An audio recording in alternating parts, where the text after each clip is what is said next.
All right, so this is the first video for our Bible sermon or lesson for Sardis.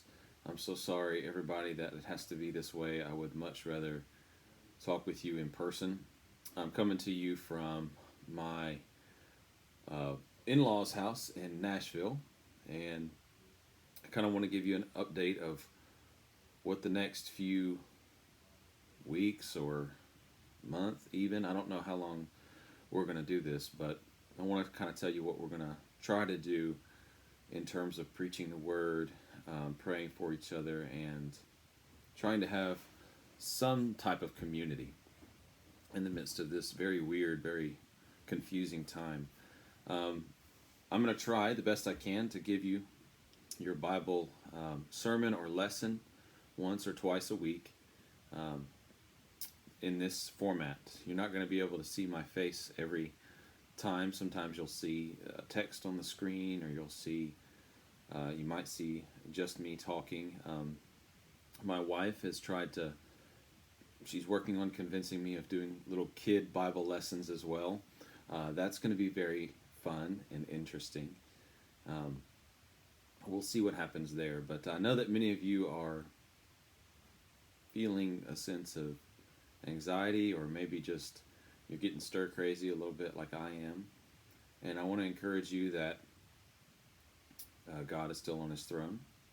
And we have things like this type of technology where I can record my face, or we can do FaceTime. People have Skype. And I want you to try to make use of those things so that we have a sense of community during this time. It is a difficult time, and I know that people feel alone and they feel confused. So this is a good time for us as a church to reach out to each other, send each other text messages, call each other, do FaceTime, do Skype, any way you can reach out. And in fact, write letters. Some of us don't have access to computers or iPhones or whatever. So try to find a way, if you can, and I am, as a pastor, as your pastor as well, going to try to find every way I can to get a video out to you, or a text or something, just so that we have a sense of community during this time. Know that we love you, and I'm thinking about you, I'm praying for you, and I'm going to continue to try to get the Bible out to you as much as I can. And that we are with you in spirit and in prayer. And please feel free to text me or call me or send me a letter as well, if you want to. Know that our family's feeling the same thing that you're feeling right now, and we're going to fight against it together. Let me give you a little information about what the next sessions or Bible lessons will look like.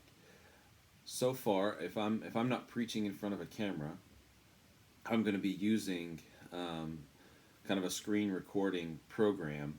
So sometimes you will only see the text in front of you. You'll see the text of the Bible, and I'm going to have a little kind of like almost like John Piper does with his look at the book. A pencil, electronic pencil going across the screen. You'll see me making some marks on the screen, and you'll be able to follow along. My suggestion to you is if you're following along in that way, it's best to do that possibly with your family if you are able, or if the kids can't sit still. I understand that. Try in the morning before they wake up, at night after they go to bed.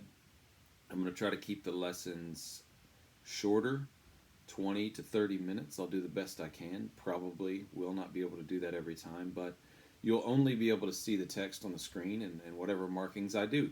So that means you might want to have your Bible open in front of you. You might want to be taking notes. It will be easy to follow along, but you won't see my face.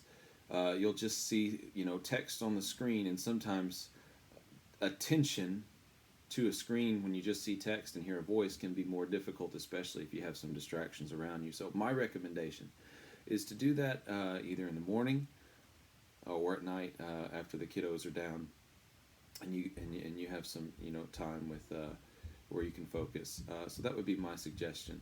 Hopefully it won't be that way every time, but this video is going to be like an introduction where you can kind of say, okay, this is what we need to do. And if you take sermon notes, that would be the time where where you can do that, where you can set aside, somewhat consistently and do that.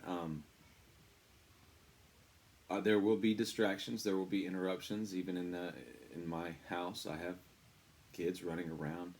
I'm not going to record the video at night because I will be tired and I will probably look all groggy and everything like that. So I'm trying to record the videos midday, around about this time, and this is about, I don't know, around 11 or 12 o'clock. But you might hear kids screaming in the background. That's just the way it is.